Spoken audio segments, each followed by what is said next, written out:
Okay, guys, moving on to day two, and we'll kick things off with the Ballymore. We're kicking, look no further than Eper Epas. I've probably butchered the name, but a very impressive winner of the Moscow Flyer earlier on this season. Hermes Allen's form's taken a lot of boosts over the course of the season when winning the Cello Hurdle. Looking back, that race itself doesn't look too bad at all. Good land for the Barry Connell, Michael O'Sullivan combination again. To be honest, I can't really have, or I don't have really too much of a strong opinion. I'm a big fan of Hermes Allen, but Impere Pass looks a horse who could be tough to beat. And Jack, we'll start with you. Well, it's funny you say that because actually there is a horse in this that I actually really like, and it's not the ones that you've mentioned. I actually looked at Imperi Pass first of all and was 90% there about thinking, yeah, that's the winner of the Ballymore. And then one horse who has not won but has been placed in very good bits of form. And I think the horse is 12 to 1 at the minute, which I think is an absolute I think this is a bargain, is in the pocket. Yeah, there's been a few whispers. Yeah, I've heard a few whispers on the I grade. really like the way that this horse is giving their all. They're finding obviously one too many on the day, which again is a slight concern. But if one of them, I mean, the form behind works out well. One of them's, Champ Keeley form is in there. He's obviously running in the race. Imperi Pass. The only thing that I would say is they won on 2 miles. They're not 2 mile five, and they're a bit unproven at it. But I don't know. I just couldn't bring myself to give that extra 10%. I'm going to play it safe a little way, and I'm going to go in the pocket each way. Perfect. And Tom, where would your view be on a somewhat interesting looking Ballymore? Well, for one, there's one horse that doesn't need to be in there. Is in completely the wrong race, and his name is American Mike. What happened to American Mike, guys? First of all, let's go back and just talk about him quickly because this time last year we were all in agreement he was going to win the champion bumper before going on to greatness. His hurdling so far this season has been nothing short of atrocious, and it's been a dramatic decline from a horse who promised so much, effectively. Well, I'm going to step in because I was lucky enough to see him at the Tattersalls May sale, the Tattersalls Cheltenham May sale, which was actually held in Newmarket in 2021. And even then, he was a big strapping gelding who looked like he ate fences for breakfast already. If you ever hear reports of a forest going missing, he's your main culprit. It's not commercial logging; it's him. He's just hungry, and he's always looked a 3 mile chaser, having won that 3 mile point to begin with. His run first time this season was over 2 miles 6 furlongs at Down Royal, which is simply a wonderful race course. Gordon Elliott sends a lot of his good horses there, especially for the meeting, which is around on Fire Night Halloween. And I must say, it's an incredible meeting to be at. Down Royal is run absolutely amazingly by this wonderful team there, and everything was there for him to go on and go forward. So why has he come down in trip? He then goes even further down in trip. I'm thinking, no, he should be going up in trip. That's where he is meant to be. He's a 3 mile chaser in the making. I don't see why he's in the battling because I don't think he's got the turn of foot. He clearly couldn't beat Facile Vega last year. He didn't have the turn of foot. Yes, he was second, but he didn't have the turn of foot to beat Facile Vega. And I think he is an absolute out and out stayer, crying for 3 miles. And I think he's in the wrong race. I'm gutted to hear that apparently that's where he's going. For me, however, I like the look of Hermes Alen. The Challow form has got a lot going for it, which is a lot more than recent years. Yep. Admittedly, no horse who's ever won the Challow has gone on to win Ballymore, but Hermes Alen could be special, especially because he has got course and distance form. Worth noting, yeah. Quick line, lads. What do we think of Good Land? What do we think of him? Won well last time in Ireland Grade One. What do you think of him? I think he's Hmm. obviously very good form, but I think for me, I'm not moving from in the pocket. I'm with Tom Hermes Allen for this. I think Goodland's the danger, but Yep. it's just like the Supreme. A lot of good horses in there, throwing reputations on the line. If you're watching this as an armchair instead, not a punter, but just somebody watching the racing, this is a much better advert than the ones that have been going on about it. Definitely. Oh, them adverts have been poor, but we'll save that for another time. Anyway, we move on to the 210, the Brown Advisory Chase. Look And at the smile. Look at the smile. Here we go. you know what's coming here, lads. You know what's coming here. A man who made an American knockoff the Jeremy Kyle show. We're all in the camp of Jerry. There we go. Jerry. Look, I'll make the case for Jerry Colomb. I went to Sandown when he won the City Isles, and I fell in love with him, basically. I watched him in the pre-parade. Physically a lovely looking horse. Watched him in the parade, again, very impressed. Some people have knocked his jumping, but I felt he was actually quite clever jumping around Sandown. I thought his jumping to basically every single fence, apart from one slight hiccup along the way. It was the third and final railway. Jordan Gainford asked him up, but he was quite clever. He put an extra stride in, just popped over it. And I like the way he battled up the hill to deny Balco Coastal too. The form in behind, people I've been reading on Twitter have been saying, oh, them two, Balco Coastal and Solo, will be handicappers next season. That's next season. The here and now is this. Balco Coastal slammed Solo on Boxing Day in a novice handicap by 9 lengths. Solo come out of that race since and won the Pendle. That form is not bad form at all. I don't care what you say what next season. That form's got some substance to it, and it's a pretty decent line of form too. Balco Coastal's no mug. Jerry Colomb, to me, looking at him, he reminds me a little bit of Don Cossack, that relentless galloper. The step up in trip to me will be no problem at all. He's my nap of the week. I look at the rest of the field here. The real whacker I can't have. Time Hill, in my opinion, can't jump properly. He's 10 years old. He's 9 years old now, sorry. He wouldn't be my pick. Yes, he's come second in the stayers hurdle, what have you, and whatever. But I just never been impressed with his jumping. I don't think he's a natural chaser. Whereas I think Jerry will be the one, in my opinion, who can step up next season anyway and form at least a strong picture towards the Gold Cup, hopefully next year. He's my nap of the week. I think he just wins. The soft ground two's coming, which is massively in his favour. Ticks all the boxes for me. Nap of the week. There we go then. Just like that. What do you guys think anyway? Tom, we'll start with you then. What do you think of anything else in the field? Real Whacker, Sir Gerhard, Time Hill, anything else take your fancy? We're a bit offended by you saying Time Hill can't jump because I think he's the best of the British hopefuls. He's gone over and had a win at Exeter. I believe it was Exeter he won at first. I might be wrong. But did you see how he jumped to Exeter? Give his fences a lot of air, balloon the first. Okay, he got better as he warmed to his task, but at Kempton again, he probably wasn't sparkling. He won very well, but his jumping to me is just a slight question mark. He makes or spends a little bit too much time in the air for my liking.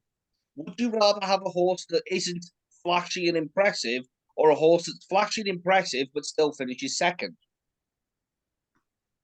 He got the job done. He did. He's the best of the British hopes, Yeah. but I am always sweet on Sir Gerhard, especially because he went through one of his fences and that only got him to jump better. So I think this lad, Sir Gerhard, he's been crying out for 3 miles for a long time. Plus, he's an absolutely gorgeous horse, and he could be a nice one, especially for the team at JV Park. I am surprised that we haven't seen a lot more of Classic Getaway, because I thought this would have been a good race for him. But for whatever reason, Sir Gerhard takes this race and Classic Getaway isn't even on the plane. And Jack, are you very much Jerry all the way, or are you looking against the rest of the field like Tom with Time Hill or Sir Gerhard even?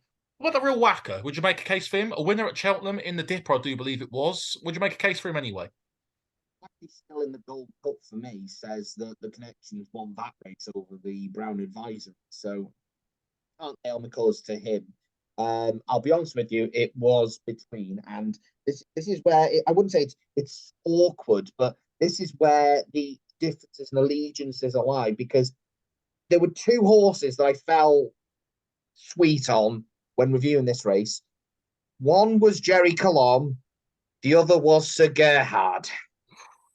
So an almighty comparison there. Yeah. Now I appreciate that. I appreciate he's only had 1 run, but I think I'm going to side with Sir Gerhard only because he's won a 3-mile point and on soft ground, and I just feel that he is the one for me. So there we go. Been flanked by a Cheveley Park contingent here, but yeah, for me, Jerry's nap of the week for me. I really do think he's going to win this. I'm very confident. I like his jumping. I think he's going to relish the extra trip. And I hope this time next year we're talking about him as a Gold Cup contender anyway. Right, we'll move into the Coral Cup. Again, this isn't a race really until decks come out. I've got too much of an opinion on. Campron's currently favourite at 6-1. There's a couple at the bottom of the market here I quite like. Mai Tai's been battered about here, possibly looking at maybe the Martin Piper on the Friday, and also good risk at all here. What would you both think of those two horses anyway? Tom's sunk in his chair, he's disappeared. So, Tom, I think we'll come to you first because of your slight reaction to this, what I just said there. Well, that's only because I was taking a drink. I didn't Fair want to enough.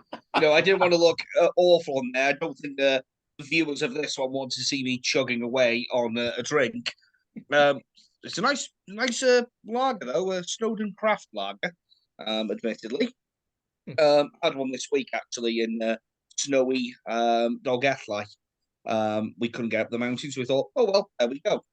But essentially, again, I'm stuck in this one with yourself. I'm not going to nail my colours too much to the mast until declarations, because you go, oh, it's a really great horse here, well handicapped, and he didn't get it. Exactly. So I would like to say, however, there's a horse around 16-1, Iroko, who's done hardly anything wrong all season for Oliver Greenall and Josh Guerrero. I hope I've said his last name right. He's not too far away from us, so he'd clack me if I didn't say his name right.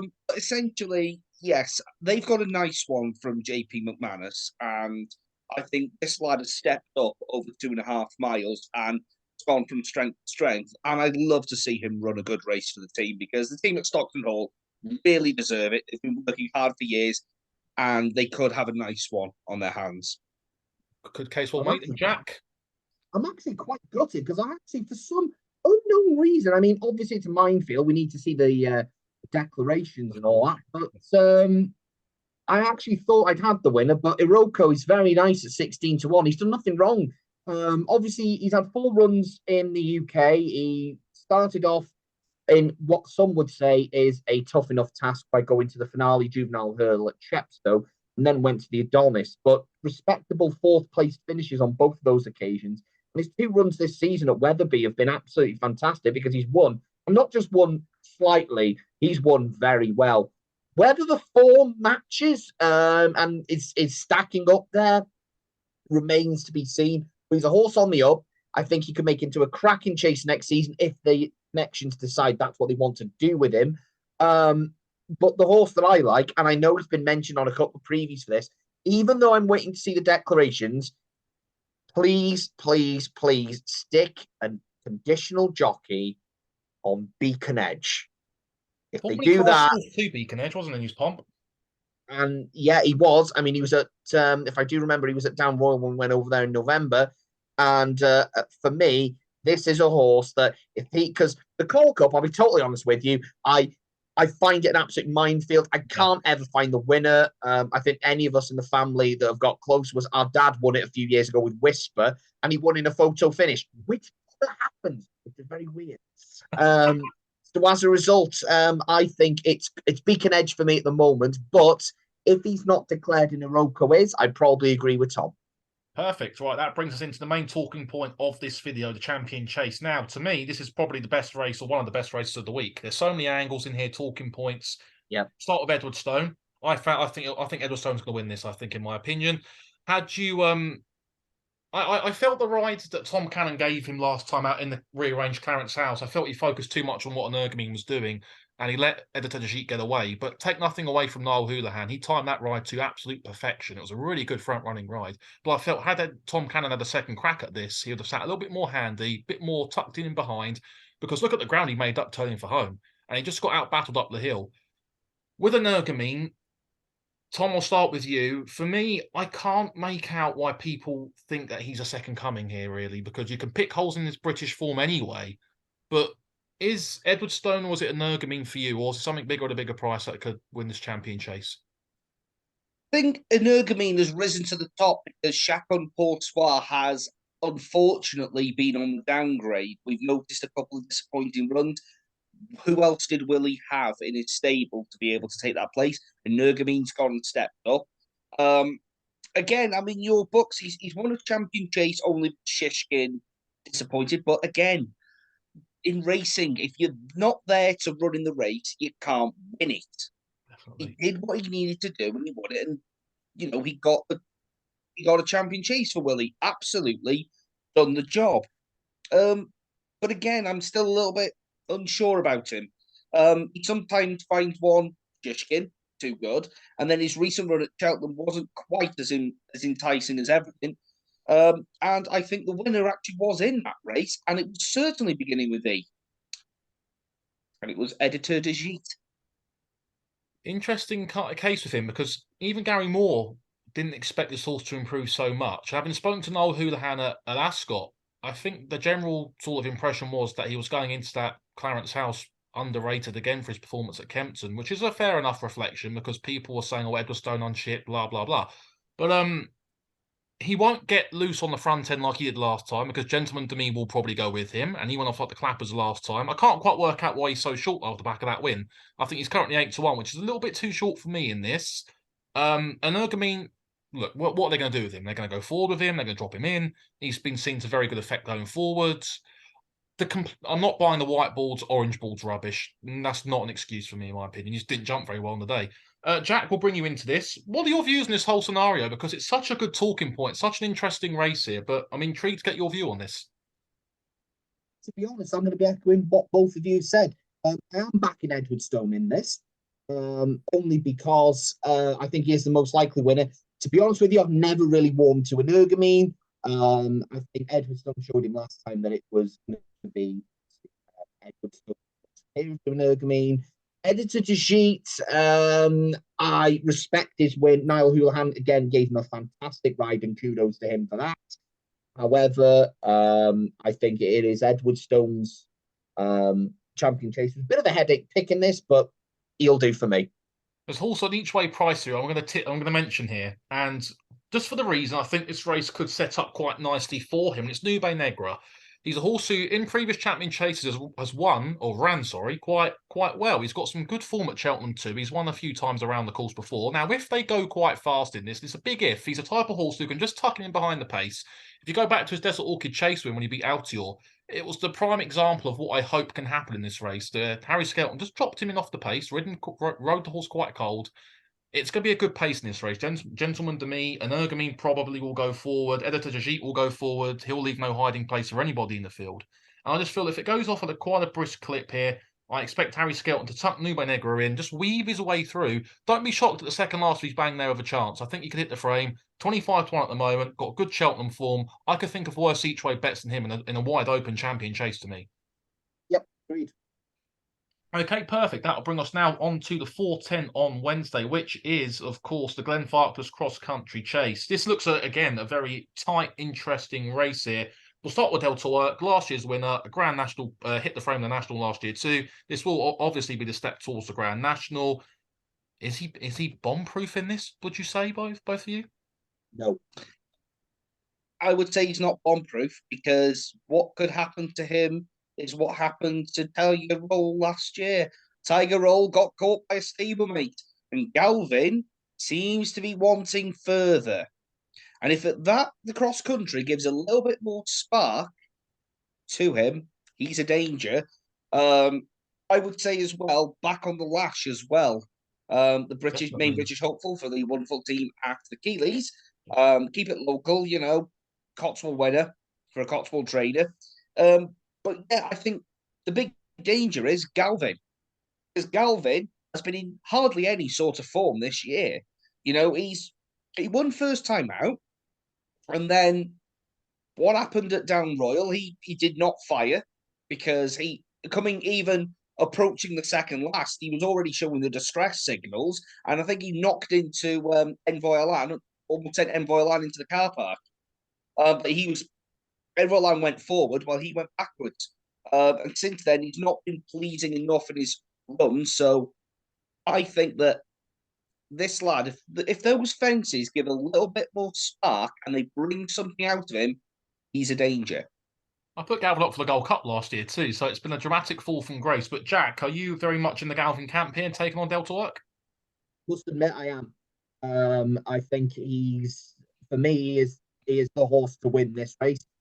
echo what Tom said about Back on the Lash. Very good horse, obviously, but I think Galvin's been wanting this since his National Hunt Chase victory. I mean, a couple of other previews have said that Gordon Elliott was there was a bit of a twinkle and a smile to him when he talked about Galvin, especially. I do think he will win the race, and he's also been given way more schooling over fences. He's had days out over cross country fences and cross country courses. We've obviously seen him as the hope for the yard, and that is all I will say on the cross country chase. One horse I will mention quickly because you both will laugh at this. He's a horse who loved Sandown. We all thought he was effective at Sandown only. Turns up in a cross country chase and somehow puts in a dramatic performance out of the blue. Dice at Aber, each way anybody. Yeah. Built up quite nicely and yeah, Easy's Land's got more P's in his form than anything else really. I can't have him in the race. Yeah, we'll leave that. There's more U's and P's in his form recently than that film about the balloons with the house. What's it called? Oh, Up, great film. Yeah, I just feel really sorry for the team at John Joe Neal's because he comes into the yard having won the races, and for some reason he's just not firing. And I'm really sorry for the yard at John Joe Neal's because they must be disappointed that this horse has come in and then not fired. Honestly, it would tug at the heartstrings if it is you saw Easy Slam come back to form. 40-1 too, but I can't see it happening. Right, that brings us now into the Grand Annual. Again, we'll have to wait till declarations properly for this. There's a couple in here who have caught my eye in particular. I did back Global Citizen last year at 40s for this race. He just benefited from the soft ground being up the front and just stayed there, really, which is quite impressive, really. He's backing it again this year, 11 years old this time around. Rouge Viv has been banded about on some previews.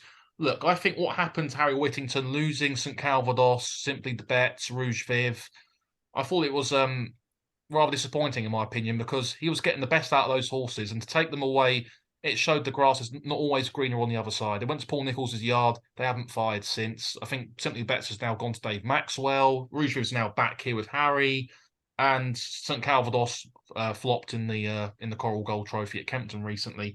Third time lucky again was very impressive at Sandown last time, given the cracking ride by Keenan Woods off the pace. Andy de Fresnes in this race again, but he's the cliff horse on Twitter at the moment. People want to tip him up, but I can't see it happening. Jack, to start with you, any sort of early ideas of where your darts might be landing in the Grand Annual? Well, you know what? I'm actually going to pass this off to Tom because we have exactly the same horse. So take it away, Tom. Perfect.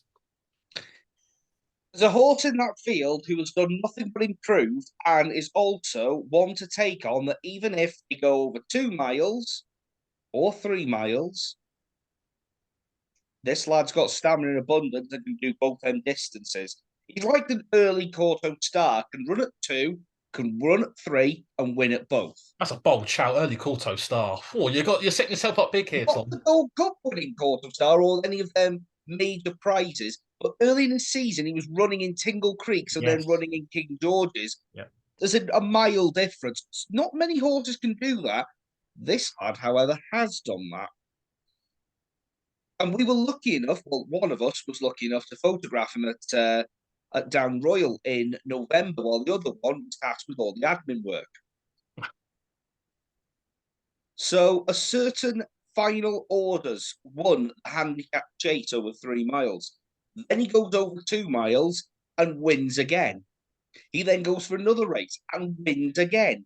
And he's gone up to at least 140. He was running it Down Royal off 120. And there doesn't appear to be any stopping in him. Whatever ground, he'll go on.